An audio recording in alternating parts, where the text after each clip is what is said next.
चालू है ना। हाँ देखिए पप्पू भाई, हम लोग यहाँ से आज 10-11 दिन से फंसे हुए हैं। कोई राहत अभी तक हम लोग को नहीं मिला है।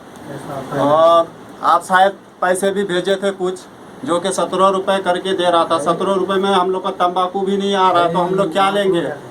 हम लोग क्या लेंगे? चावल लेंगे, क्या लेंगे? 17 रुपये में कुछ भी नहीं आता। जो चावल यहाँ पे 20 रुपये मिल रहा था, अभी 60 रुपये ले रहा है। जो घासलेट 70 रुपये में मिल रहा था, अभी 100 रुपये ले रहा है उसका।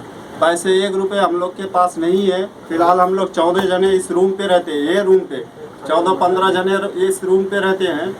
तो अभी हम लोग के पास अभी 3 दिन से हम लोग कुछ भी नहीं खाए हैं। आज 3 दिन हो गया हम लोग कुछ भी नहीं खाए हैं। और बाहर रोड में भी एक दिन चावल बट रहा था, चावल दाल, तो उस दिन तो वहाँ खा लिए थे। और उसके बाद आज तक बटा भी नहीं है। और ना कोई हम लोग के पास कोई सुनने वाला भी नहीं है, ना कोई सुविधा है, ना गवर्नमेंट हम लोग को कुछ दे रही है। और आपसे यही है रिक्वेस्ट कि आप कैसे भी करके हम लोगों को यहाँ से निकालिए, या हम लोगों को कोई राहत दीजिए, या कोई हेल्प कीजिए हम लोगों से।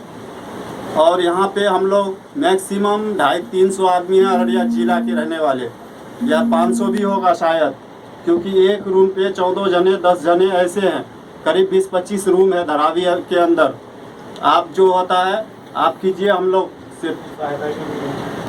और हम लोगों को कैसे भी करके बिहार लेके चलिए, क्योंकि अपना घर पे भी रहेंगे तो सुखी रहेंगे। यहाँ पे तो हम लोग को जेल से भी बदतर है, ना खाना है ना पीना है। हम लोग भूख से, कोरोना वायरस तो बाद में आएगा जो भी आएगा, लेकिन हम लोग भूख से पहले मर जाएंगे यहाँ पे। और बाहर हम लोग भीख भी मांगे तो किसके पास मांगे? रोड में पुलिस चलने नहीं दे रही है, किसके पास जाए? पब्लिक चलेगी जब ही तो भीख देगा ना, कोई भीख भी नहीं दे रहा है।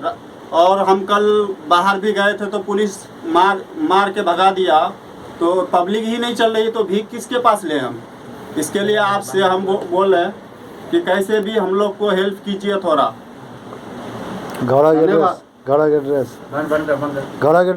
हम लोगों का घर सोनापुर गांव, अररिया डिस्ट्रिक्ट, सिकटी थाना है।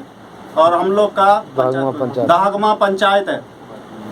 खाना जागीर मुखिया है, वार्ड नंबर 9, कलीम मुखिया हम लोग का, उप मुखिया कलीम मुखिया है। बस।